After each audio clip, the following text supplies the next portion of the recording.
Hello again, ladies and gentlemen. Yes, this is Sunday. Sunday. That means movie madness. And this is the review of Mad Max Fury Road review. Why did I say the whole title? I have no idea. But anyways, yes, folks, I finally watched this movie, Mad Max Fury Road. And I have to say, it was a damn fine movie. It was really good. I mean, it was like a lot of good stuff, a lot of good action. A lot of good character build between Max and Furiosa, but let me start over. All right, again, I won't tell you the whole story itself because it's one of the problems behind the film as well. But again, it's pretty much a reboot slash remake slash pretty much another take on Mad Max. But this one here is a good remake. It's a really good reboot because you got Mad Max, and it's not really an origin story. You got an origin story pretty much at the beginning of the intro, where Mad Max says he's a cop. He used to be a cop, that is, until the apocalypse happens, and he lost his family, and he feels that guilt. So say like Mad Max is like the Punisher in ways. He's like the Punisher, but yeah, he doesn't have the skull on his shirt. But it was still cool, and Tom Hardy does a good impression of Mad Max. It almost rivals Mel Gibson's Mad Max, but it was still a good Mad Max overall.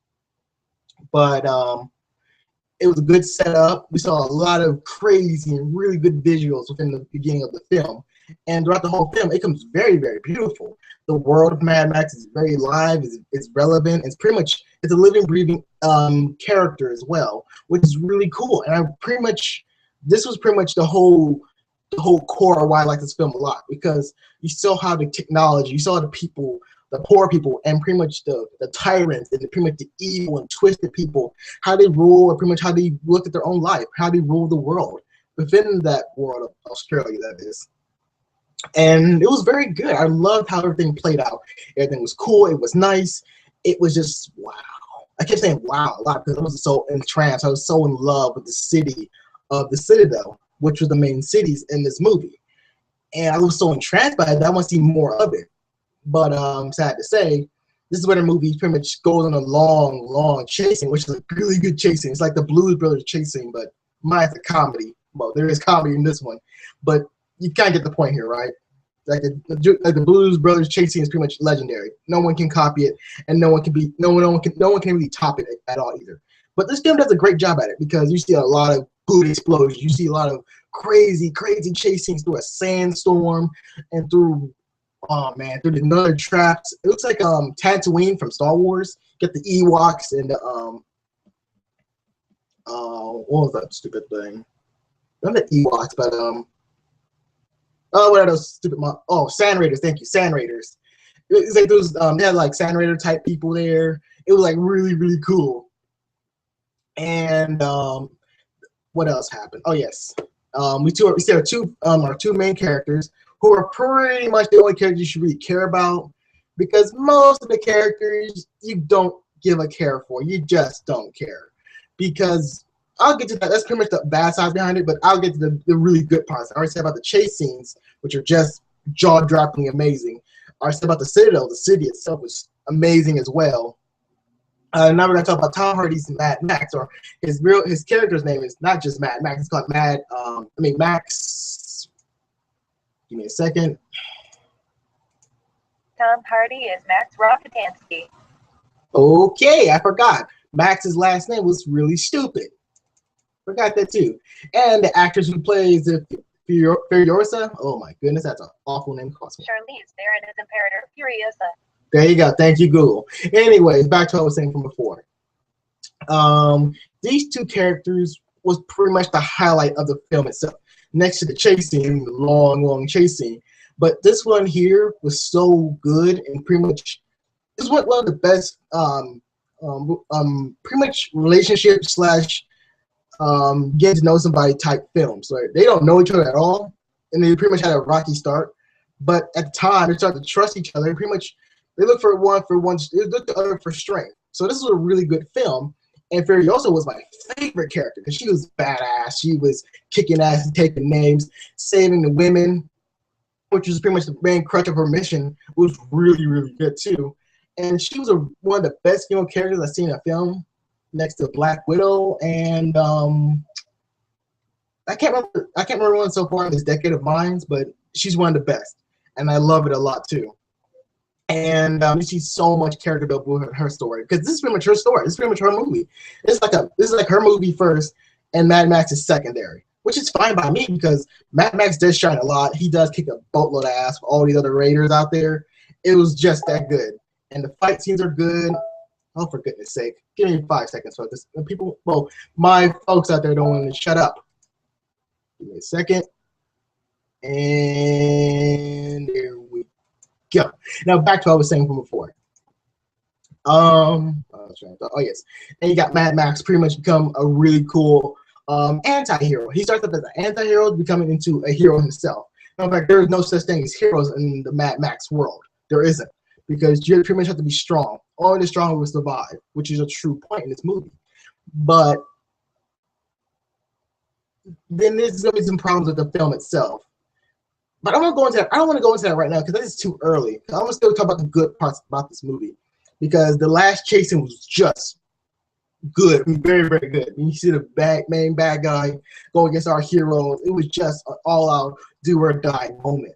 It's like, will they make it? Will they make it? Will they make it? I don't know whether they're gonna make it or not because it was like a really good, gave you that illusion that someone might die. The main characters, that is, just two of them, that is. And it was just so cool. And how one character pretty much took on another bad guy in the most coolest fashion ever. It was cool. It was super, super cool. And them fighting at dark time, at night that is, it was ultra cool too. But this will go on to the downsides of this film. Okay, the first downside of this film is that the movie is a fast-paced film, which is a good thing, but also a bad thing. The good thing is because the chase scenes and the driving and so much of the action is just really, really good. It's paced out really well. But when it comes to the story behind it, it just rushed through it. I can't talk today. Okay, it goes to the film without really explaining the story well enough.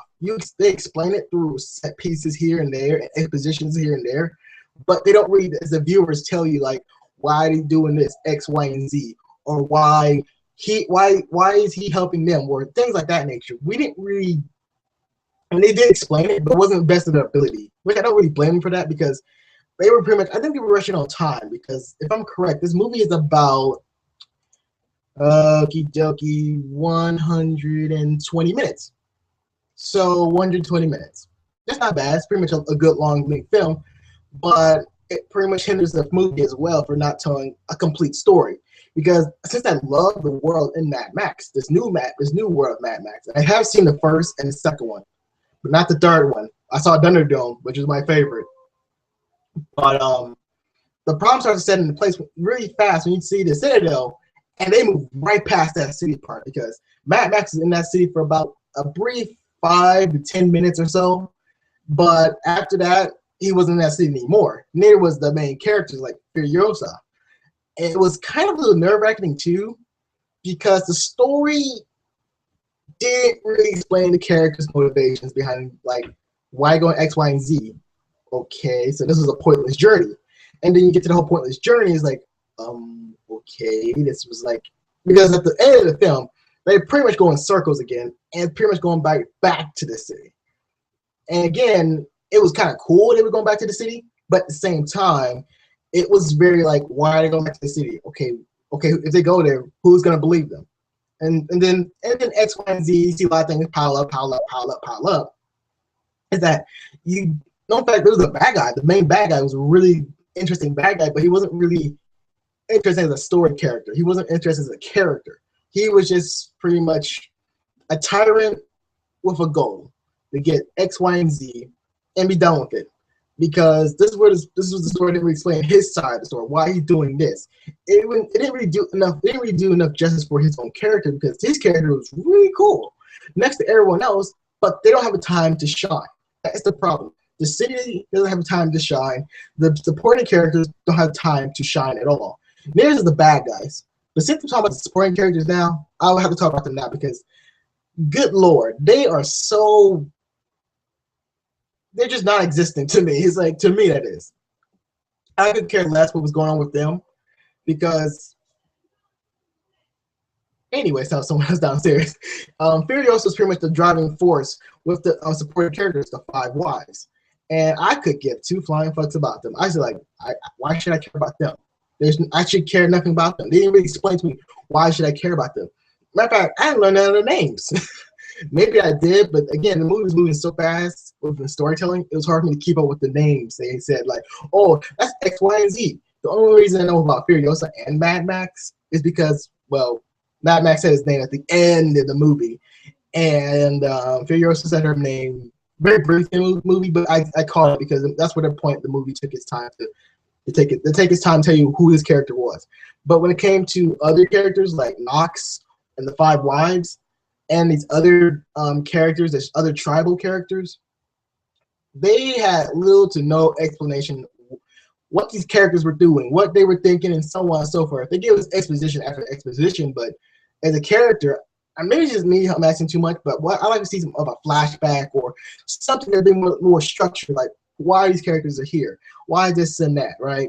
And so overall, it was a great film. It is a great film. But when it comes to storytelling and support characters, there's none to be seen. Next to the bad guy, the bad guy was threatening. He was fearful. He was everything else that I like about a villain.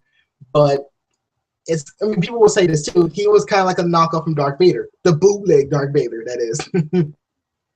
And it just goes on from there that it's pretty much the smallest nitpicks I have to say about this film is that the villain I didn't care for, the supporting characters were annoying, and pretty much they really add nothing to the storytelling to me, and the storytelling wasn't really fully explained, which is the saddest thing of all, because I can see a lot of good storytelling within the universe of Mad Max, this new Mad Max.